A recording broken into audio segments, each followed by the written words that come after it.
So good afternoon, everyone, and thank you for being here. As we shared on March 6th in the rain with the Mayor Parker, how vigilant we're going to bring in the suspects who shot 8 children on that day, and we're so fortunate that all of those kids made it through. We said we would not stop to get everyone that was involved. And through the investigation and the hard work of our shooting investigation group under the leadership of Commissioner Vanore, we've been able to identify now a fifth suspect in this case. We'll talk about, Commissioner Vanore will also talk about our efforts underway to find the shooting, the 5 individuals shot on March 4th on Ogons Avenue, and the efforts are still continue underway and some of the links we're seeing in that case. So I'm going to turn it over to Commissioner Vanore. We again want to thank you for all of your support in getting the information out and be able to share with you the efforts we have underway in both of these shootings. All right, good afternoon. As you know from the incident on March 6th that happened 7300 Rising Sun, we've made 4 arrests before today. The arrest included Jameel Tucker, 18, Nellie Buggs, 18, Jermad Carter, 19, and an Nasir Boone, 17, who's still in Virginia. He's scheduled to be brought here tomorrow and charged and with all the same charges as the other defendants. It's an attempted murder charge, 8 counts of aggravated assault, conspiracy, and all related gun charges and other offenses. So our investigation, as we said, would not stop. We were going to look to see if anyone else was culpable, especially in that incident, and also what other cases that happened previous to this incident could have been connected. As part of our investigation, we analyzed a lot of evidence. We looked at a lot of video. We discovered additional evidence that linked another 15-year-old individual to this case. Now, I'm going to tell you that this individual was on location. He was inside the Dunkin' Donuts previous to the shooting. In communication, we now have evidence that he was in communication with the people inside that car, which are the 4 individuals that we have previously charged. During those communications, he identified some people for them. He described them and sent pictures to them while they were inside the car, and the communication went back and forth. He even says at one point, "I'm wearing this type of clothing, don't cook me." And then at the point where they were leaving the Dunkin' Donuts to walk to the bus stop, he types the word "go."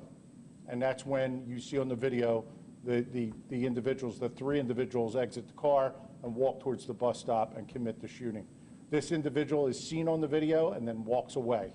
So based on our investigation, we now today arrested Jeremiah Jefferson, 15-year-old male. He lives in the Northeast on Robin Street. He is charged with all the same charges as the first 4 individuals: attempted murder, aggravated assault, 8 counts, criminal conspiracy, violation of Uniform Firearms Act charges, several charges there, possession of instrument of crime, simple assault, and recklessly endangering another person. He's here in the building, and he'll be charged soon with those charges as we move forward. We are not done. We are still looking back, as the Commissioner said, on several other incidents that we now believe could be connected to this shooting that happened on March 6th. Some of them are homicides, and some of them are non-fatal shootings. One particularly happens 2 days before this at 6200 Ogon. So we sent out some images of a sweatshirt, very distinct, that we believe somebody has seen before on that individual, some images of the individual. We still need help on that case to bring charges on somebody. So we're urging the public, if you know anything about that case, to call us at our tip line, 686-TIPS-8477. Through all the other evidence that we've now been looking at in the other cases so far, and there's a lot to go, there was a homicide that occurred on 2/15, which is February 15th, 9/12 in the evening at 5800 block of Rising Sun Avenue. In that case, 20-year-old male by the name of Christopher Downing was shot multiple times and found on the highway by officers. He was pronounced a short time later at Temple Hospital. That individual, that evidence at that scene and other evidence that we collected in this case allowed us to charge one of the previous defendants, Nellie Buggs, with murder in that case. Now, we have a warrant. He's in custody. He'll be brought here tomorrow, and he'll be charged with homicide in that case. But we're not done. We have a lot more evidence to go through. We're working with the DA's office to go through that evidence. So there are other incidents we believe are connected. We have other evidence that other people that might be linked to these people. So we're working. We also are still asking that if you know anything about these individuals or these cases, to call us either at our shooting investigation group, homicide, or our tip line at 686-TIPS. And with that, I'm going to turn things over to the First Assistant District Attorney, Bob Listenbee. Thank you. Good afternoon, everyone. As the Deputy Commissioner indicated, my name is Bob Listenbee. I'm the First Assistant District Attorney here in Philadelphia County. I'm here on behalf of District Attorney Larry Krasner.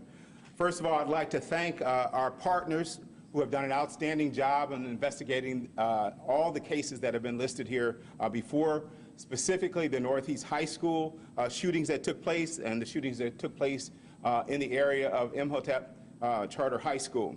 I'd also like to thank specifically again PPD, Commissioner Bethel here with his team. I'd like to thank Mayor Sherelle Parker and her administration. I'd like to thank Sheriff Rochelle Bilal and the Sheriff's Department and their team. In addition, there are a number of other agencies involved, the FBI, U.S. Marshals, and ATF. I want to commend the work of victim advocates whose work at the Philadelphia Police Department and District Attorney's Office has been critical to help victims, families, friends, relatives, and the entire Philadelphia community deal with the trauma caused by these shootings. No matter where you go in the city, you hear young people talking about the fear they're experiencing as they go to and from school, getting on and off school buses and SEPTA buses because of this specific recent round of shootings.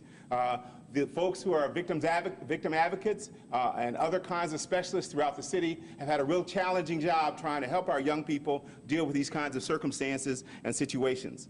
Finally, I want everyone to know this. The District Attorney's Office is going to vigorously prosecute these cases. The cases have been turned over to the Gun Violence Task Force within the District Attorney's Office. They're already working on the cases diligently, and they will be followed very closely by the DA himself. I have Assistant District Attorney Joseph Lanuti here from the Gun Violence Task Force if there's specific questions about the investigation that I might not be able to handle. But once again, our partners have been outstanding here. They've done tremendous work, and they've done it quickly. All praise goes to them and the work that they've done and the work we've done, along with our chief of our homicide unit, Joanne Pescator, who've been working with them around the clock, 6 and 7 days a week, night and day, to try and bring these young people to justice. Thank you. Any questions? It seems like Jeremiah Jefferson knew these individuals, these victims. Did they go to school together at Northeast? Yeah, I think we're not going to be able to get into those level of detail at this point. That will come out at a later time. Is suspected motive in this, or what connects them all? The motive, and we still have not determined the motive at this point. I mean, we do not know at this point what the motive is amongst the two parties. And what about the previous shooting at Imhotep? Can you say at this point the two are connected?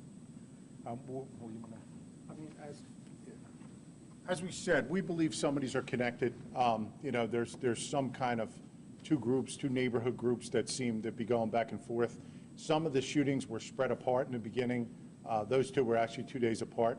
We do believe they're connected. We don't have the exact motive of why those targets were picked. We just don't. But we're looking at that, and we're just getting started with this. We're not in any way done with this investigation. So we're going to get to the bottom of Ogans, and maybe that'll give us more answers. But we need to get enough to charge somebody in that case. In addition to the crimes that you, the incidents that you listed, can you give a ballpark about how many you think could possibly be connected, how many you're looking at? I'm not going to give an exact amount, but there's several that we think are connected. And I do want to assure you, though we brought the case in the second job of the 8 children shot in first, we're working diligently for the individuals who were shot and killed on the Ogans.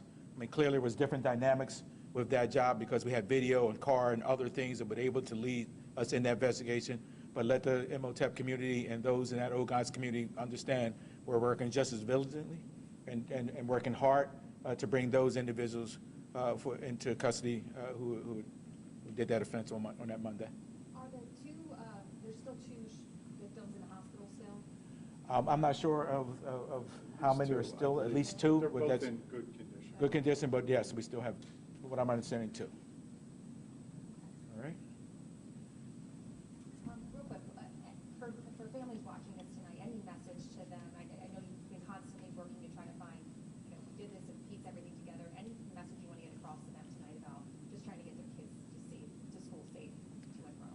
Well, listen, I mean, we understand the challenges. I will always continue to tell you, despite those occurrences on that, on that week, that school is the safest place for our kids to be. Now, I know that's a challenge when you have 11 children shot in a week. But I would also continue to tell parents that inside those school settings, inside those walls of the schools, continue to be the safest place for them to be. We have to do a better job now with the expanded role that these shootings are taking, particularly along our corridors. We'll be working on a deployment strategy to help support the schools along those corridors as our kids get out. That'll be announced in our 100-day plan. But I understand their fear, right? And so we're going to be working hard to be able to address those fears, working with our partnership with SEPTA to try our best to cover those corridors and cover those young people. But we're also sending a message today, that our young people or anybody out there who decides that they want to engage in this type of behavior, that we're going to come after you. And here, as Mr. Listenbee indicated, our partners working with ATF, the marshals, FBI, the DA's office, the Gun Violence Task Force, all the list goes on and on. This was a collective effort. And so I also want them to know that when they do engage in this activity, we're going to come after you and we're going to get you. And this is a clear example of the posture we're going to have and we've always had, but we're going to continue in our work in the city. Thank you, everybody.